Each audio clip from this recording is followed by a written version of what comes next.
dia a todas, todos e todes. Nós estamos hoje aí na segunda edição do programa do Sintero, Café com Política. E hoje nós estamos aqui com uma figura ilustre. Nós temos a visita da nossa companheira Ieda Leal. A Ieda Leal hoje compõe o governo federal como secretária de gestão do Sistema Nacional de Promoção da Igualdade Racial.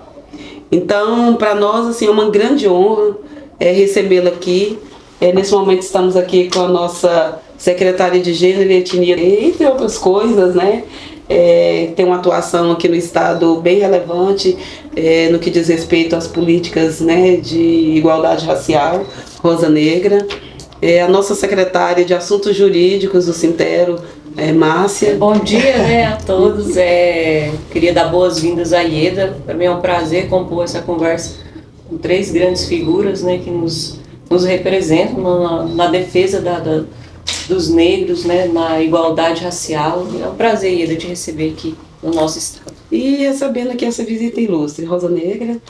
Então, olá a todos, companheiras e companheiros. Olá, Ieda, seja bem-vinda a Rondônia mais uma vez, né? A Ieda é assim, a gente convoca a Ieda para Rondônia.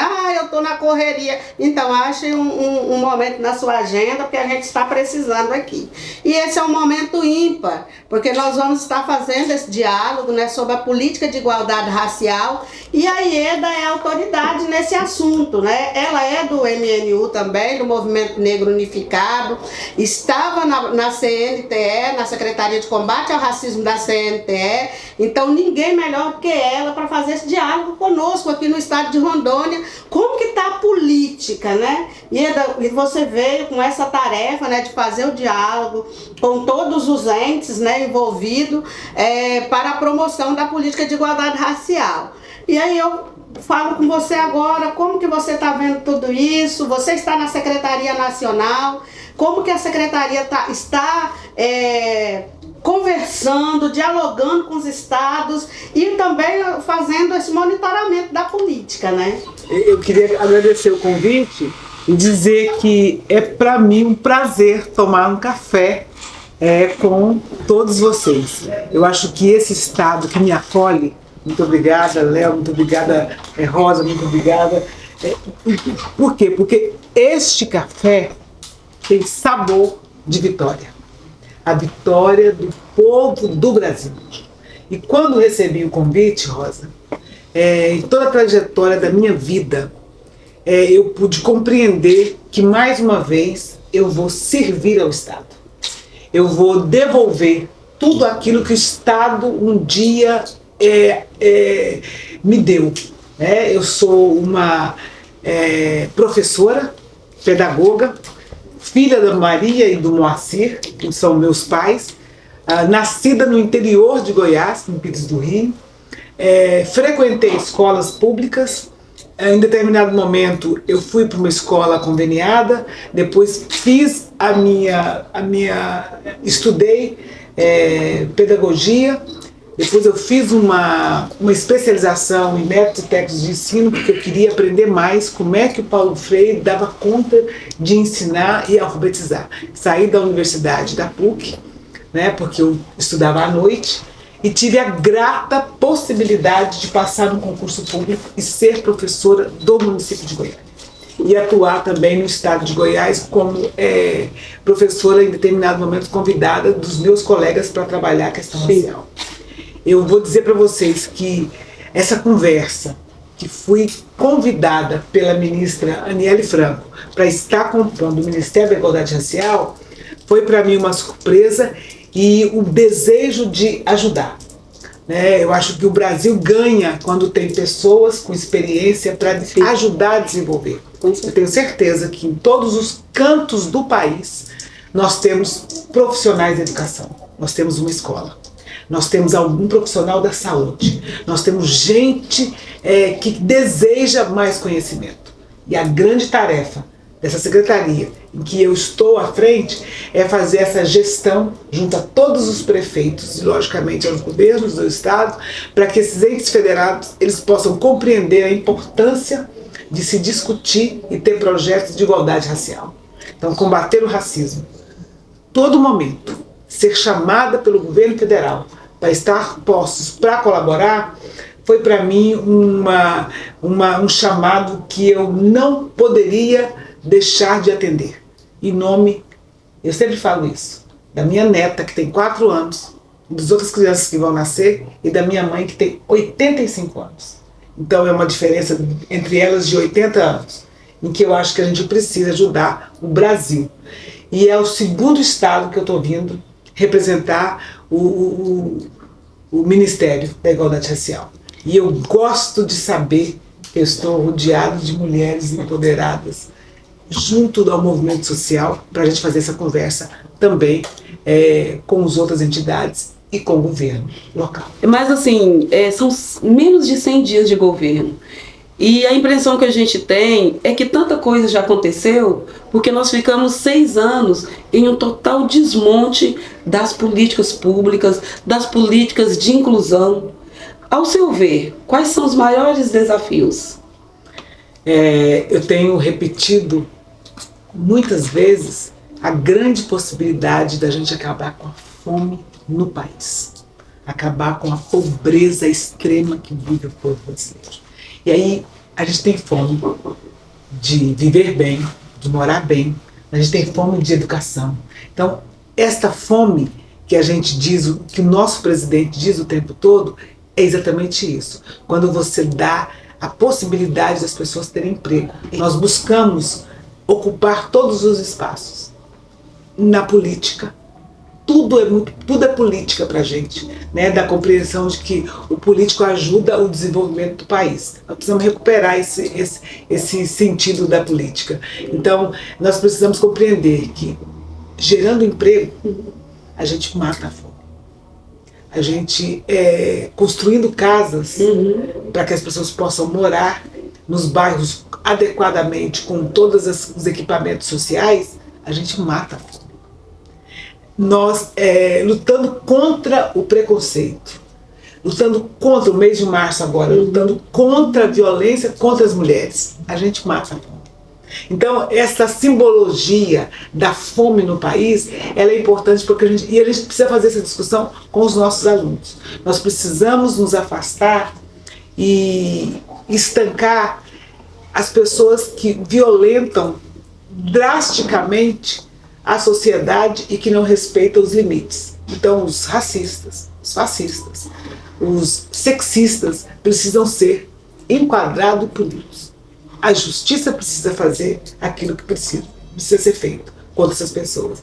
E nós estamos nesse momento falando, então eu acho que um grande desafio do governo brasileiro é matar a fome, é dar dignidade para os povos indígenas no que se refere ao território que tem que ser preservado por nós. O nosso povo, que antes de nós já eram os donos desse. E aí não é romântico, eles eram os donos e o governo precisa reconhecer isso. Isso é matar a fome da sabedoria e do respeito aos seres humanos. Aquele território tem que ser absolutamente preservado, como os territórios do Calunga, no centro-oeste, lá pertinho de Brasília. É a preservação daquele espaço. E a gente preservando aquele espaço, a gente mata a fome, dá comida, a gente leva o que é necessário para eles e discute com eles o que eles querem da gente. Este é o governo brasileiro. Esse é o governo da união e da construção.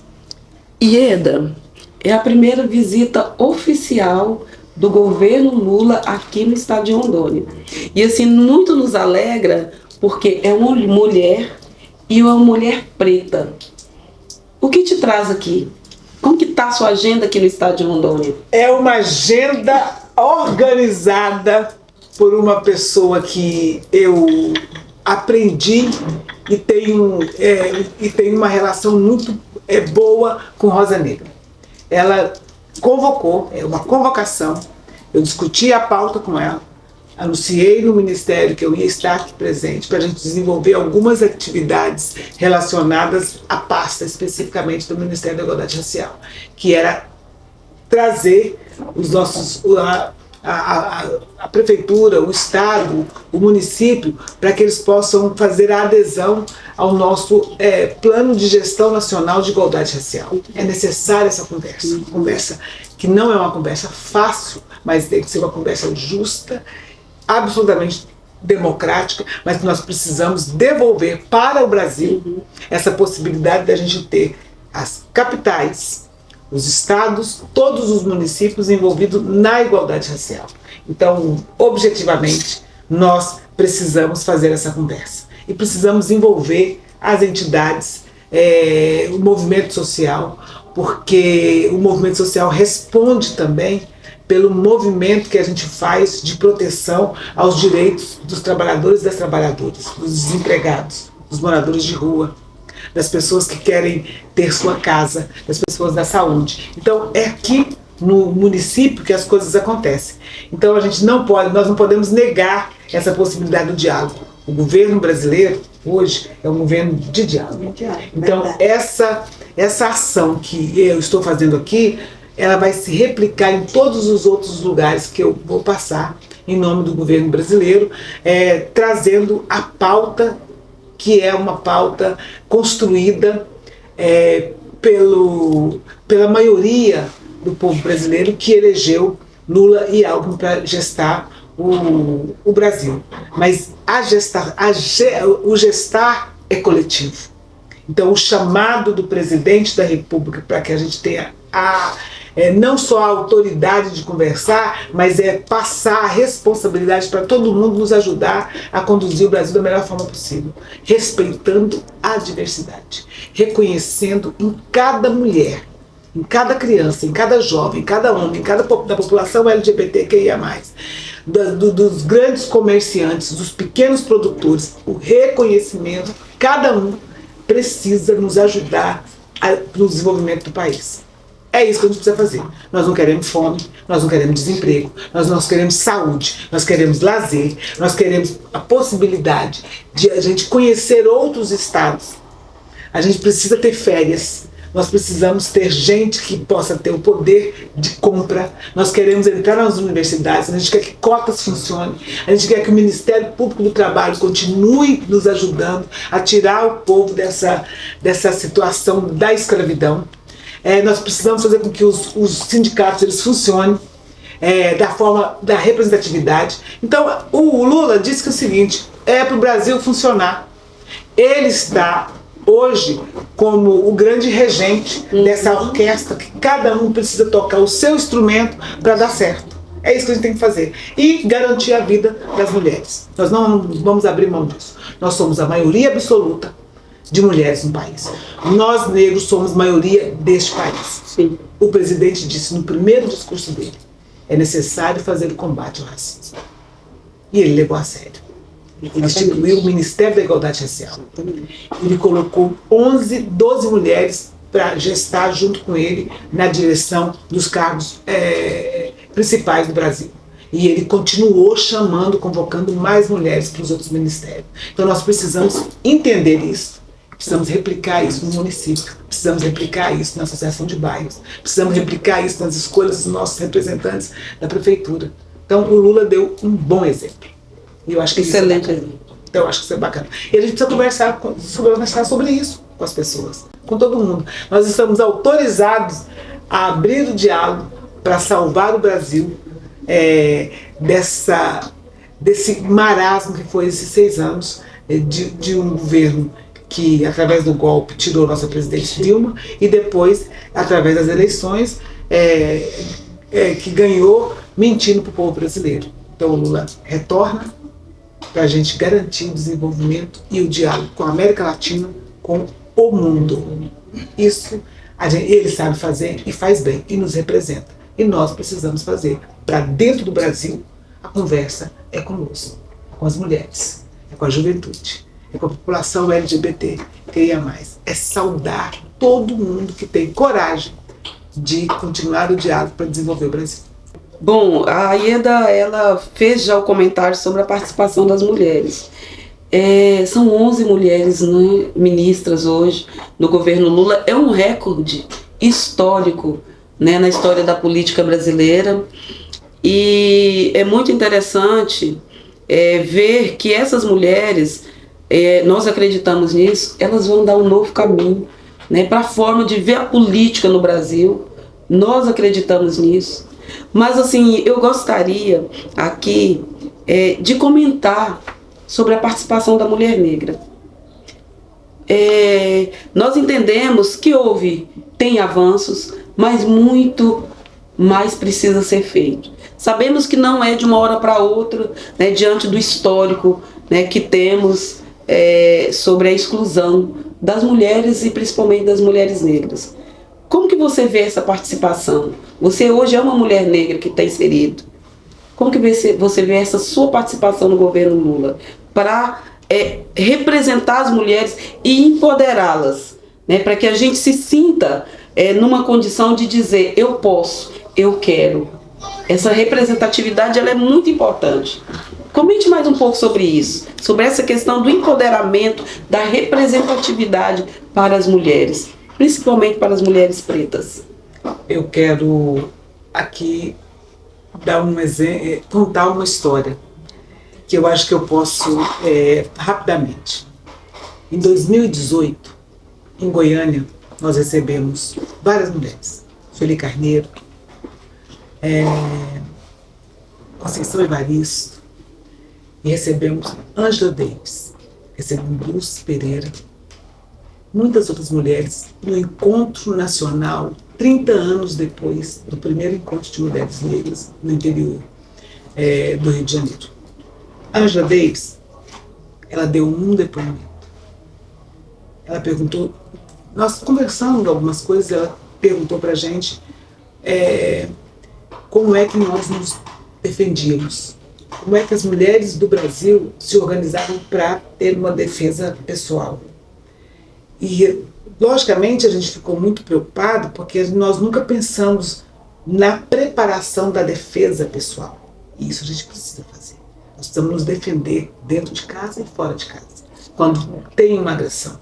Então, a defesa pessoal é importante. Nós fizemos um bom debate sobre isso. Descobrimos que nós não nos preparamos para essa defesa. Uhum. Lógico, e foi bom. E ela disse uma outra coisa, que nós não precisaríamos ter outras pessoas, nem ela, porque nós tínhamos Lélia. Lélia é uma filósofa reconhecida no mundo todo, e que ela achava isso interessante. Nos chamou a atenção. Lélia dizia pra gente, há muito tempo, tem uma frase dela que ela diz: nós precisamos nos organizar. E nos organizar, Léo, significa isso, ter você presidente do sindicato. Eu já fui presidente do sindicato. Ter uma mulher negra presidente da Central Única dos Trabalhadores aqui no Estado. Mas nós precisamos ter uma mulher também presidente nacionalmente. Nós precisamos ter pessoas que se dirijam ao parlamento e sejam candidatas e vençam a eleição. Então, o poder para mulheres negras é você ligar a televisão e ver a Maju, que é filha de militantes do movimento negro, que está num local onde ela diz absolutamente como deve ser uma pessoa no jornalismo. Isto reflete nos olhos das nossas filhas que estão assistindo televisão. Então, quando alguém olha para a fotografia do ministério composto, a chamada que o Lula fez, e vê Margarete, vê Marina, vê Aniele Franco, e aí a gente vai poder contar quantas mulheres tem, quantos homens negros tem. A gente olha para o Silvio Almeida e a gente vai ver do outro, quando a gente olha para o governador da Bahia, quando a gente percebe que nós temos eleita no Paraná uma jovem com mais de 100 mil votos para deputada federal, quando a gente vê no Sul Reginete Bispo, quando a gente vê que o rapaz que estava sendo convidado, massacrado pelos brancos racistas e fascistas no Paraná, a população responde o elegendo como deputado estadual. Quando a gente vê Paim no Senado, quando a gente vê Benedita da Silva, deputada federal do estado do Rio de Janeiro, quando a gente vê Leci, deputada estadual de São Paulo. E aí a gente vai somando né? A gente vai para Araraquara e está vendo lá uma jovem vereadora que agora é deputada. E a gente vê no conjunto do movimento a Macaé, de Minas Gerais, deputada. Sim. Então a gente fica assim dizendo, há sentido nessa perspectiva de que essas mulheres que nos antecederam, Luísa e Lélia, e trago aqui para a nossa memória Marielle Franco, do poder absoluto que nós temos e a tarefa. E nós aprendemos isso com as mais velhas. Nós aprendemos que em 2015, quando nós fizemos a Marcha das Mulheres Negras, em Brasília, que nós marchamos e fomos recebidas pela presidenta Dilma no Palácio do Planalto, não é simbólico. É absolutamente movimentos para dizer, você pode. Você pode ser governadora do seu estado. Você pode ser prefeita do seu município. Você pode ser vereadora, deputada, senadora. Nós podemos ser o que nós quisermos, sabe? O que eu quero ser, eu posso ser. Então, é esse convite e é dessa reflexão que eu parto essa questão de onde nós podemos estar. Temos que continuar, porque nós precisamos estar nos conselhos que regulam a cidade. Conselho tutelar, o Conselho da Saúde, o Conselho Estadual da Educação, o Conselho Municipal da Educação. Nós temos que ter assentos e a possibilidade de estarmos da Associação de Bairros. É princípio de vida nós discutirmos como é que nós podemos fazer uma participação na sociedade mais próxima da gente, organizada, que é a Associação de Bairros. Eu preciso ser da Associação de Bairros, porque ali é que vai gerenciar tudo, o asfalto, a saúde, a vacinação. Nós precisamos estimular os grêmios estudantis. Sabe por quê? Porque lá é que saem as grandes lideranças do nosso país. Vamos lembrar Pedro Wilson e Aldo Arantes, que são lá de Goiás, que foram do movimento estudantil, jovens, que hoje o Pedro foi prefeito e foi deputado federal, o Aldo Arantes também. E o melhor prefeito considerado do país, porque ele tinha um olhar para as crianças, né? E nós precisamos ter professores e professoras sair de dentro do movimento sindical para gerenciar as pastas importantes, porque sabe da luta e sabe que é importante garantir algumas questões. Então essa conversa toda nossa de mulher empoderada dá só nisso. Olha para sua mãe, olha para nossa mãe, olha para nossas tias, olha para a gente, onde nós estamos, olha, e os netos ficam olhando a gente para onde nós queremos que eles também sigam. Então, a participação social, esse desejo que nós temos dentro da gente, que pulsa em nome de muitas mulheres importantes, como Teresa de Benguela, como a Dandara, como Luísa Baez, como Lélia Gonzalez, nos dão a garantia de que ninguém conseguirá deter as mulheres. Ninguém conseguirá deter as mulheres negras. E o presidente, sabiamente, faz o chamado para que do lado dele tenha muitas mulheres. Falta muito ainda. Sim. Esse é o nosso desejo. Nós gostaríamos que fosse 50% do Ministério ou quase 100% do Ministério gerenciado por nós. Esse é o nosso desejo. A gente vai trabalhar para isso, para que a gente possa ter mais governadoras, mais prefeitas, mais deputadas estaduais e federais, mais mulheres gerenciando todo o espaço de poder na sociedade. Por quê? Porque nós sabemos, nós estamos preparadas, nós somos pessoas que passamos por várias formações e a melhor formação é escutar as mais velhas e dizer, ninguém detém uma mulher, ninguém pode deter uma mulher negra, porque ela sabe que o nosso lugar é em todo lugar, é onde quiser estar. É um pouco assim que eu compreendo. Ieda, só para finalizar, eu acho, né, que já está. Eu queria que você me respondesse quais são suas metas, os seus objetivos dos próximos 4 anos para combate ao racismo mesmo, né? Que assim, hoje nós evoluímos, mas ele está enraizado, né, na nossa sociedade. Nosso grande objetivo é fazer com que a gente possa distribuir para o país a responsabilidade da igualdade racial. É fazer com que o sistema funcione de forma uniforme, pegando todos os municípios e os estados para a gente ter uma grande ação de combate ao racismo. É esse a grande tarefa da secretaria onde eu estou hoje colaborando. Obrigada. Nossa presidente da CUT, vem pra cá. Vem aqui participar desse bate-papo. Chegou aqui, né, e a gente... Gente, é muito gratificante, Ieda, ter você aqui em Rondônia nesse momento. E aí no nosso estado nós temos grandes mulheres, como a Rosa. A Rosa é uma grande mulher. A Léo nem se fala, quase foi nossa deputada. E nesse momento nós temos aí a retomada da reconstrução do país com o nosso presidente Lula. Menos de 3 meses de governo, a gente já sentiu a diferença no mercado de trabalho, já sentimos a diferença na cesta básica. E isso para nós é política de retomada do país. É a classe trabalhadora, é os pequenos, os pobres, os negros de periferias sendo incluído nessa inclusão. Eu só tenho a agradecer mesmo esse momento. E estamos juntos, estamos na luta, a luta continua e ela não acaba nem fica pouca. Mas o nosso povo brasileiro está sendo incluído aí nesse programa de reconstrução do país. Sabe as palavras aí da nossa presidenta da CUT, uma mulher empoderada que está aí nos honrando com a presença. Mas é isso, nós vamos finalizando aqui, mais uma vez desejando que você tenha uma boa estada aqui no estado de Rondônia, uma estadia assim no sentido de fazer com que nós nos empoderamos mais. E nós estamos no estado que precisa realmente avançar, né, Rosa, nas políticas de igualdade racial.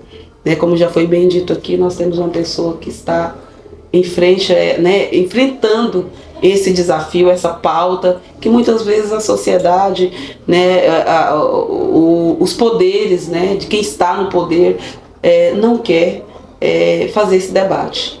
Então, Ieda, acredito que a sua vinda aqui vai ser um pontapé muito importante para essa nova fase política no nosso país. E eu quero terminar aqui dizendo o seguinte, antes de passar para você. Não basta a sociedade não ser racista, ela precisa ser antirracista.